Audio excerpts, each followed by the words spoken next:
आइए बीजक आध्यात्मिक यात्रा में आप सबका स्वागत है।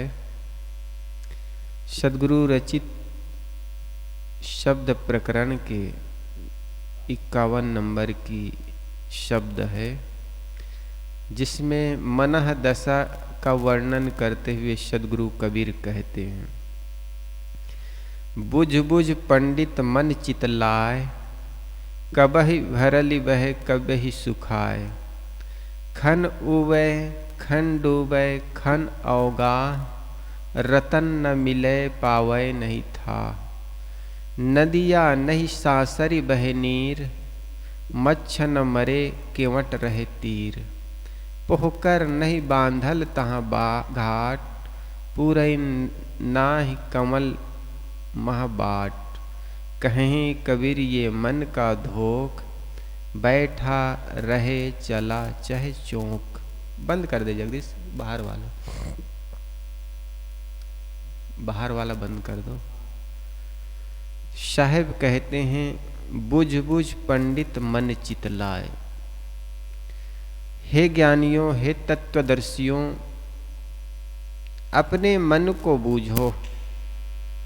अपने मन को बूझने से, समझने से मन के तूफान समझ में आता है।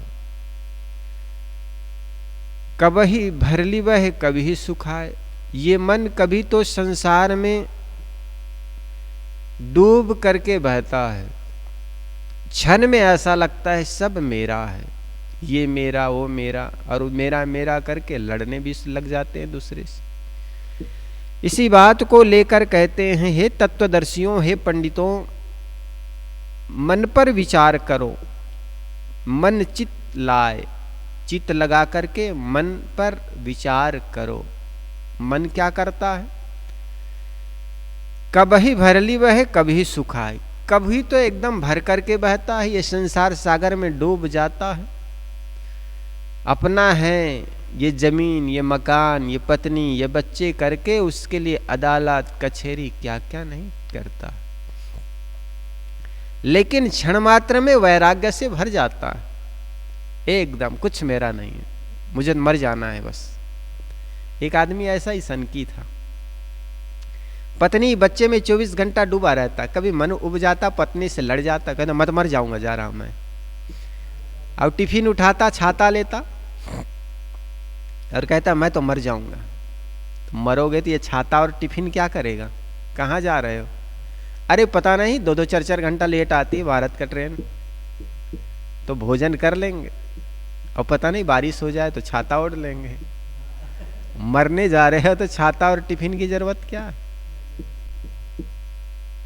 कुछ ऐसे सनकी स्वभाव के आदमी होते, संसार से तो खन एकदम डूब जाएगा। चलो भाई सत्संग में गए, बाप जी फुर्सत नहीं है, देखो ना पत्नी की बच्चे की शादी करनी है, अभी पत्नी बीमार थी, हॉस्पिटल से आई है, अभी बच्चे को स्कूल पहुंचाना है, ये करना है वो करना है, 10 काम बता देगा, बहानाबाजी है। और क्षण मात्र में इतना वैराग्य से भर जाएगा कि कुछ नहीं रखा है, सब स्वार्थ के साथ ही है। अभी किसी व्यक्ति को मरा देखा, बस मन में वैराग्य भर गया, बस भैया कुछ नहीं किसी का, इतनी सारी संपत्ति, सुंदरी पत्नी, बच्चे, सबको छोड़ के चला गया। कौन किसका है? कहाँ तक आया, कहाँ तक साथ देगा? आदमी का मन ऐसा है। बुझ बुझ पंडित, इसलिए सदगुरु कबीर कहते हैं, हे पंडितों, हे तत्वदर्शियों, हे संतों, हे मनुष्यों, अपने मन के बारे में सोचो। ये मन कैसा है? क्षण मात्र से एकदम भर के मन कुप्पा हो जाता है, जैसे गुब्बारा होता है, हवा भर दो फूल गया है एकदम, और जड़ा से सुई चुभा दो फूट जाता है, कुछ पता ही नहीं चलता। ये भी कभी फूला हुआ था। इसी बात को लेकर सदगुरु कबीर कहते हैं, कभी तो ये भर करके एकदम बहने लगता है। मन को समझने के लिए यह बड़ा महत्वपूर्ण शब्द है। सूक्ष्मदर्शी व्यक्ति ही पंडित है। सद्गुरु इसको कहते हैं कि तुम मन को चित लगाकर समझो। चित अंतःकरण की वह वृत्ति है जिसमें यथार्थ की खोज की जाती है। चित अनुसंधात्मक वृत्ति है। इसलिए सद्गुरु बड़े मनोवैज्ञानिक ढंग से कहते हैं कि हे पंडित, तुम मन का अनुसंधान करो।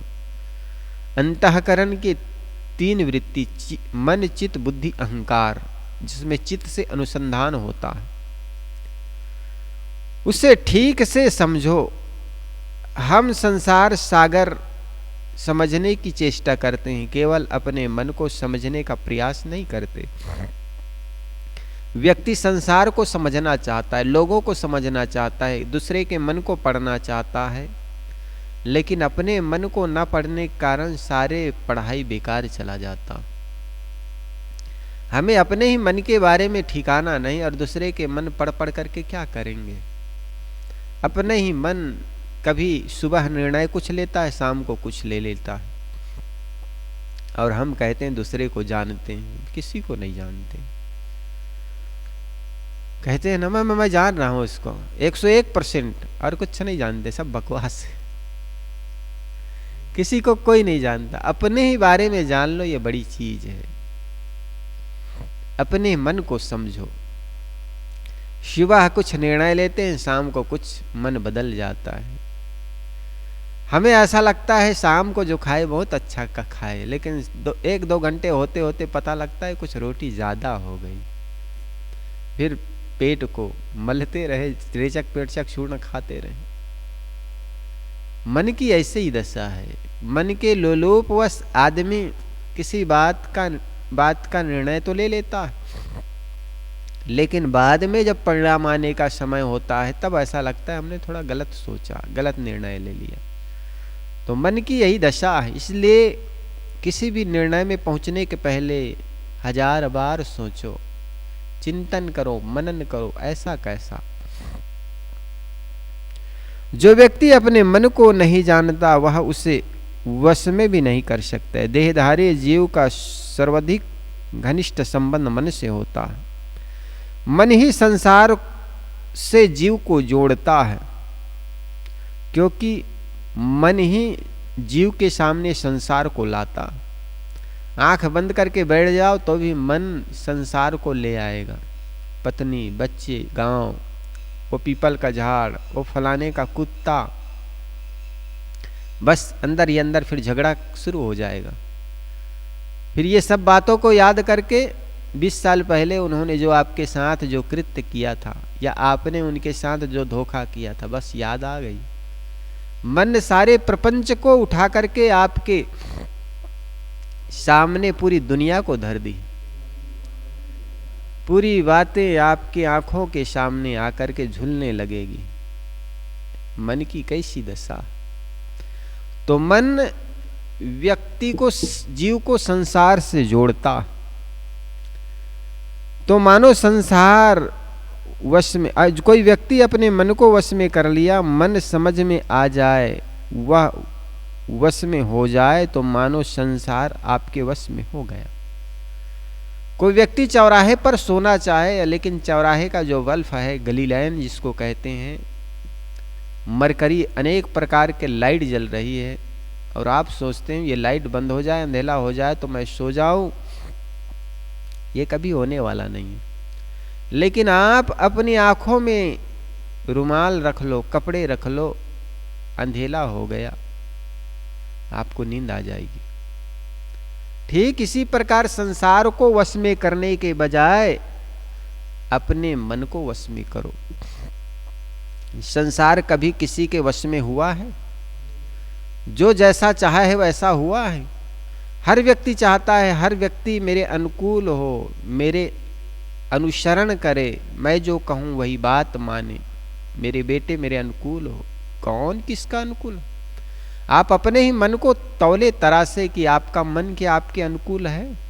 सुबह कुछ और निर्णय लेता है, शाम को बदल जाता है।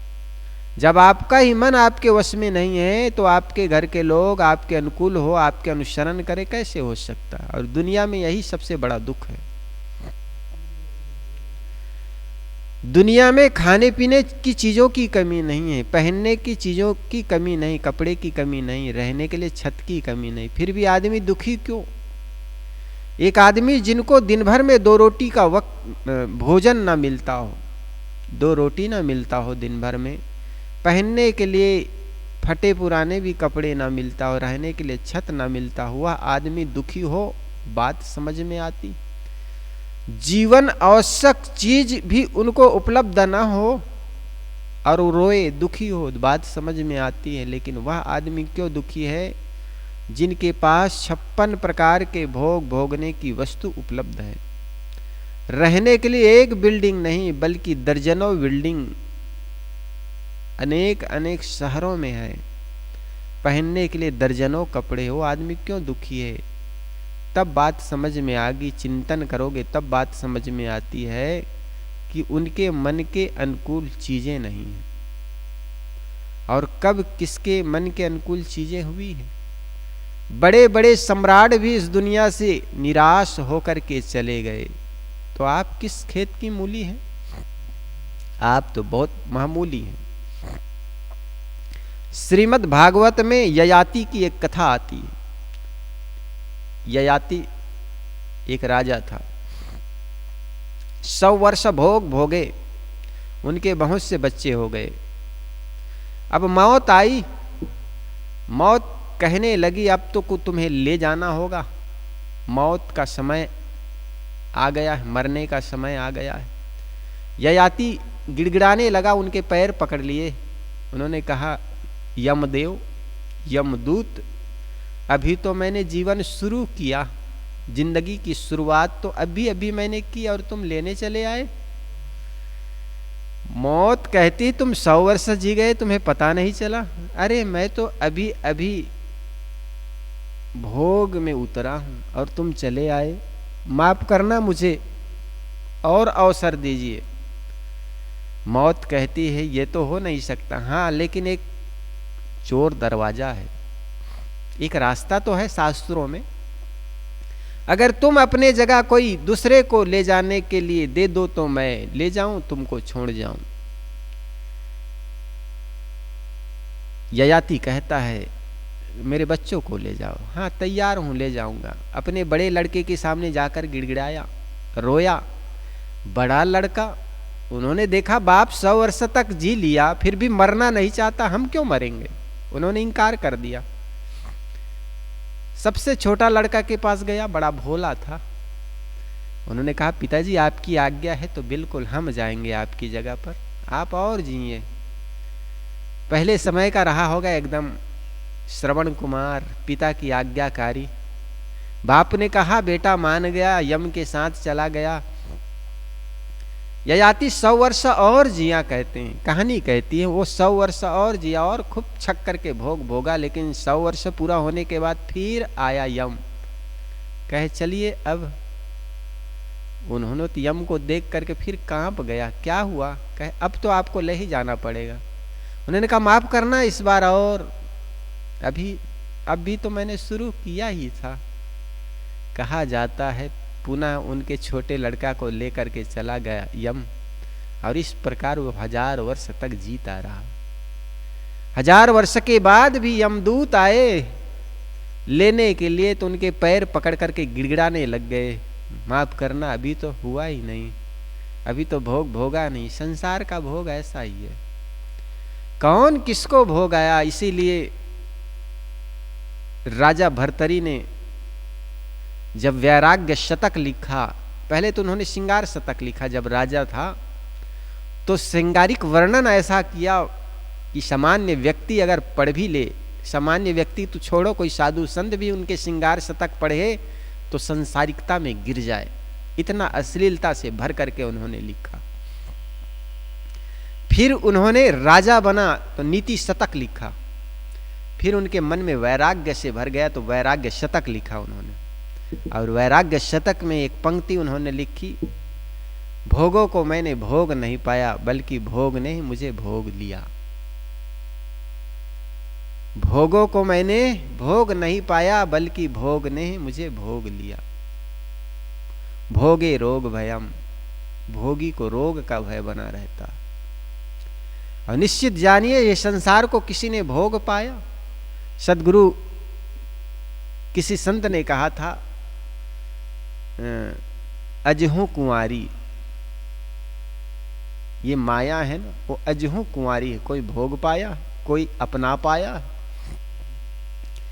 ये संसार को कभी भोग नहीं पाया किसी ने। कितने राजा आए, अशोक महान सम्राट, सिकंदर आए, कितने मुगल सम्राट आए, कितने अंग्रेज आए, किसी ने भोग नहीं पाया। वसुधा आदि कुंवारी, सदगुरु कबीर ने एक जगह कहा। ये जमीन किसकी हो पाई? न जाने कितने दावेदार आ आकर के चले गए। कहा जाता है दो भाई लड़ रहे थे, एक कह रहा था ये जमीन मेरी है, दूसरा कह रहा था ये जमीन मेरी है। दोनों लड़ रहे थे आपस में, और जमीन फाड़ करके निकली, जमीन निकली, भूमि से फाड़ करके भूमि निकली, देवी का श्रृंगार करके। और दोनों भाई लड़ रहे थे, वहां पर निकली और निकल के कहा कि मूर्खो, मैं तुम दोनों की नहीं बल्कि तुम दोनों मेरे हो। न जाने तुम जैसे कितने लोग इस जमीन में समा गए और तुम मेरे मेरे करके आज भी लड़ रहे हो। इसको किसने भोग पाया? किसने पट्टा और बेईमाना कराकर अपना करा पाए? और न जाने कितने अपने कहने वाले दावेदार इस जमीन में समा गए। एक राजा का लड़का था, युवा था, अभी 25 वर्ष पार कर गया था। एक संत आया, संत को दूर दूर की जमीन उंगली करके दिखा रहा था, ये जमीन मेरी है, ये जमीन मेरी है। उस संत ने कहा, बेटा आज से 25 वर्ष पहले और आया था, तुम्हारे बाप भी यही कहते थे ये जमीन मेरी है। वो कहाँ गए? कहे वो तो स्वर्ग सिधार गए। और मैं 50 वर्ष पहले और आया था, तब एक बूढ़ा व्यक्ति रहते थे, उन्होंने भी कहा कि ये मेरी है। वो कौन थे? कि वो तो मेरे दादा थे। संत ने कहा, तुम्हारे दादा दावा करते थे ये जमीन मेरी है, तुम्हारे बाप दावा करते थे ये जमीन मेरी है, दोनों चले गए, अब तुम दावा करते हो ये जमीन मेरी। थोड़े दिन में 25 वर्ष बाद अगर जिंदा रहूं और आऊं तो तुम्हारे लड़के भी कहेंगे ये जमीन मेरी है। मेरी मेरी कहते कहते मूड जन्म भर रोता है, एक दिन मिट्टी के नीचे है पड़ा पड़ा है रोता। ये मन का एक लीला है, जिसको देखता है उनको मेरा मानने लग जाता। मन का कैसी विडंबना है। सद्गुरु कबीर कहते हैं ये मन ही व्यक्ति को, जीव को संसार से जोड़ता है। तुम आंख बंद करके भी बैठ जाओ तो तुम अपने अंदर अपनी दुनिया खड़े कर लोगे। आदमी तो वही है ना। मकड़ी को एक जगह से तुम उजाड़ दो, वहां से उजाड़ दोगे, दूसरी जगह वो मकड़ी चली जाएगी और वहां पर अपना संसार पुनः जाल बुन लेगा। बुन लेती कि नहीं बुन लेती?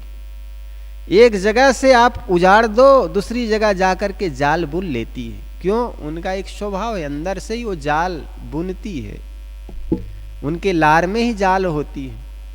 ठीक इसी प्रकार मनुष्य का आदत है, एक जगह से छोड़ा दूसरी जगह जाकर के पुनः जाल बुन लेगा।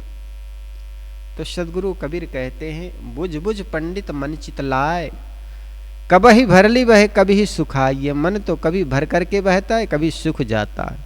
खन उबे खन डूबे खन अवगाह, रतन न मिले पावे नहीं था। क्षण मात्र में तो जैसे कोई नदी हो बाहर, और क्षण मात्र में तो उसमें बाढ़ आ जाए, एकदम आर पार दोनों किनारे छक करके बहती हो, लेकिन दूसरे क्षण एकदम सूख जाए। बाहर में ऐसी कोई नदियां ना हो, लेकिन मन की यही हालत है। मन में क्षण मात्र में इतना खुशी से भर जाता है, मन फूल करके कुप्पा गुब्बारा की तरह हो जाता है कि क्या पूछना, मेरे समान इस दुनिया में कोई नहीं है। दूसरे क्षण में मन ऐसा होता है कि मुझ जैसे दुखियारा इस दुनिया में कोई नहीं। कैसी दशा है मन की। इसी का वर्णन सदगुरु कबीर कहते हैं, रतन न मिले पावै नहीं था। यही कारण है कि व्यक्ति को रतन नहीं मिलता। क्यों? क्योंकि मन पर वश है नहीं, और मन पर वश है नहीं तो मन एकाग्र नहीं होगा, तो एकाग्रता रूपी रतन जो है कैसा मिल पाएगा। ये तो तब मिलेगा जब समाधि करते करते मन को, चित्त को एकाग्र करने का जब ढंग सीख जाओगे, तो उसी में आपका मन जब एकाग्र हो जाएगा, मन समाधिष्ट हो जाएगा, वो समाधिष्ट रूपी रतन जीव को तब मिलता है जब मन पर काबू पा जाओगे। नदिया नहीं सांसरी बहे नीर, मच्छ न मरे केवट नहीं रहे तीर। सदगुरु कबीर कहते हैं ये यद्यपि यह कोई बाहरी नदी नहीं है, तथापि इसमें संकल्प विकल्प का पानी निरंतर बहता रहता है। साधक रूपी मछुआरा काम आदि मछलियों को नहीं मार पाता, क्योंकि वह आलस्यतापूर्ण किनारे बैठा रहता है। साधक आलस्यतावश मन की धारा में बहता चला जाए तो मन रूपी, विचार रूपी मछली को कैसे मार पाएगा? वृत्ति रूपी मछली को मार कैसे पाएगा? आलस्यता छोड़ो, जितने बार मन अगर कुवृत्ति की ओर जाती है उतनी बार मोड़ करके सद्वृत्ति में लगाओ। जब साधक शुरू में ध्यान में बैठता है, मन भागता है संसार की ओर, विषयों की ओर, बार बार खींच करके लाता है, बार बार याद करता है, अरे मैं तो समाधि में बैठा था, मैं तो ध्यान में बैठा था, मन कहाँ चला गया। मन को खींच करके लाओ। मन के विचारों के चलते आदमी खुद सुखी से भर जाता है, नदियां बहने लगता है, बाढ़ आने लगता है, और क्षण मात्र में दुख से भर जाता है, अर्थात सूखा हो जाता।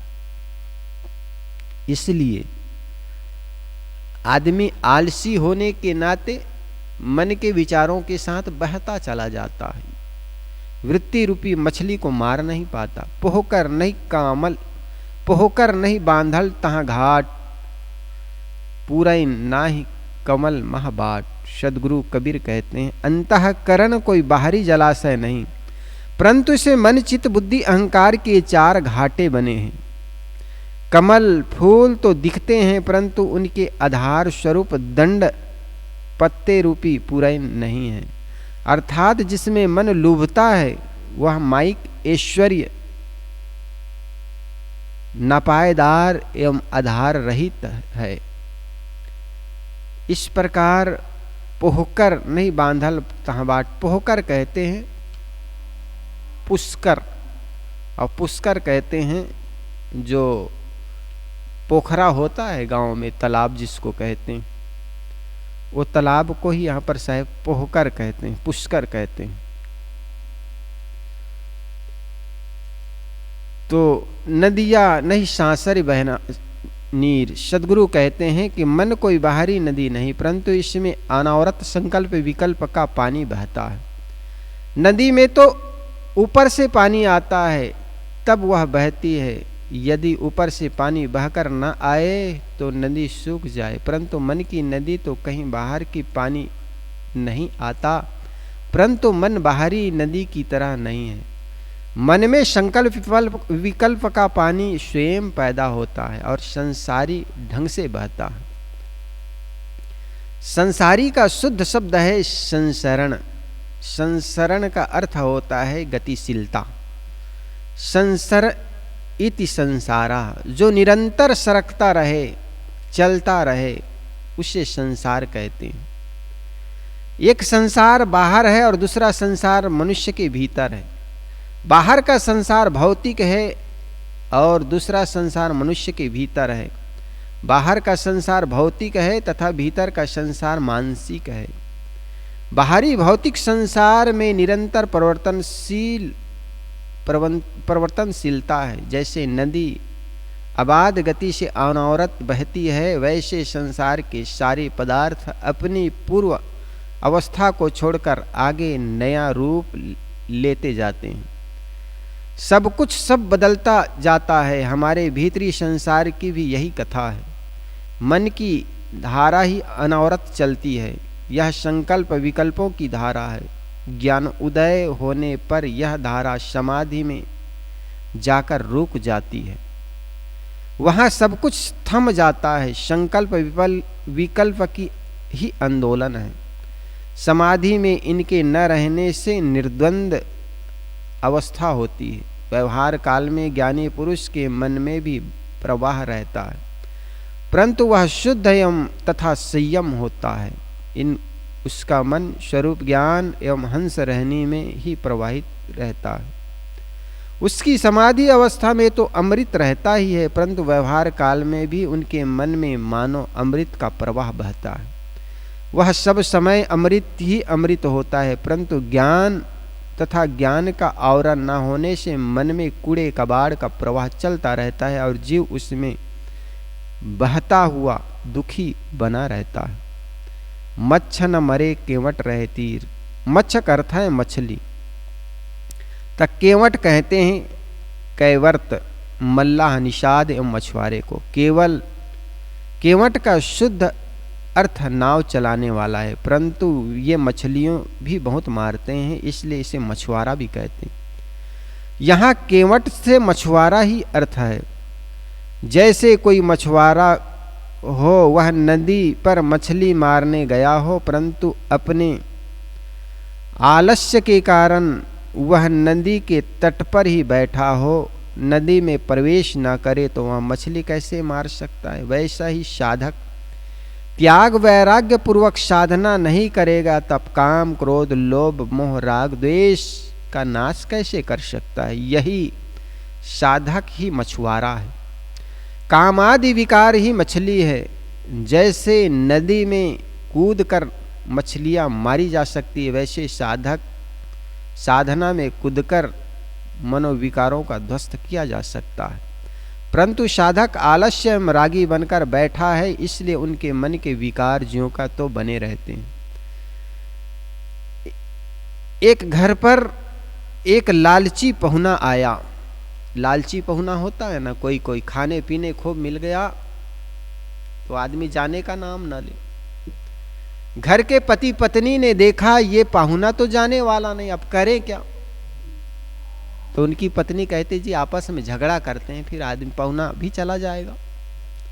तो आपस में पति कहता देख मैं पलंग में डंडा मारूंगा और तुम रोना चिखना। और फिर पाहुना देखेगा ये आपस में लड़ रहे हैं तो चला जाएगा। पत्नी ने कहा ठीक ऐसे ही करो।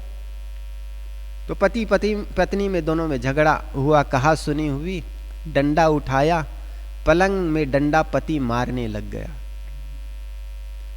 पत्नी कहने लगी जाओ मैं तुम्हारे लिए भोजन नहीं बनाऊंगी। पति ने कहा जा जा, और डंडा मारता रहा, जा जा मत बना। एक दिन क्या कहते 10 दिन ना बना, कहे हाँ मैं नहीं बनाऊंगी। अब पाहुना ने सोचा ये दोनों तो भोजन नहीं बनाएंगे, खाएंगे पिएंगे नहीं, तो मुझे भी उपवास रहना पड़ेगा। उन्होंने दरवाजा से निकला और चला गया। पत्नी कहती जी चला गया। तो पति भी झांकने लगा, अच्छा जा रहा है, चला गया। दोनों को झगड़ा शुरू हुआ। झगड़ा अब शांत हुआ और पति ने कहा पगली मैं सही का थोड़े मार रहा था। तो पत्नी भी कहती है कि मैं भी सही थोड़े रो रही थी। और पाहुना दूसरे तरफ से आकर के उसी घर में फिर घुस गया था पलंग के पीछे। उन्होंने कहा तुम सही मार नहीं रहे थे और ये सही रो नहीं रही थी, तो मैं सही गया भी था, थोड़े गया था। वो आकर के पिछवाड़े से फिर छुप गया था घर में और कहने लगा मैं भी सच गया थोड़े था। ऐसा ही मन की वृत्ति है। मन को कई बार सोचते हैं ये विचार न आए, पुनः लौट करके पाहुना की तरह आता चला जाता। तो सद्गुरु कबीर कहते हैं ये मन की दशा ऐसा ही है। साधक आलस्यतावश साधना में प्रवेश करने के बजाय केवल किनारे किनारे रहता है और मन की वृत्तियों को कुवृत्तियों को मार नहीं पाता। पोहकर नहीं बांधलता घाट। पोहकर का शुद्ध अर्थ है पुष्कर, जिसे पोखरा, तालाब या जलाशय कहा जाता है। किसी भी पोखरे के 4 घाट होते हैं, पूरब, पश्चिम, उत्तर, दक्षिण। मनुष्य का अंतःकरण कोई बाहरी पोखरा नहीं है, परंतु इसमें मन, चित्त, बुद्धि, अहंकार के 4 घाट बंधे हुए हैं। मन से स्मरण, चित्त से अनुसंधान, बुद्धि से निर्णय और अहंकार से करतूत होती है। मनुष्य हर समय किसी न किसी विषय को मन में लेता है, अर्थात उसका स्मरण करता है। चित्त उस पर खोज करता है, छानबीन करता है।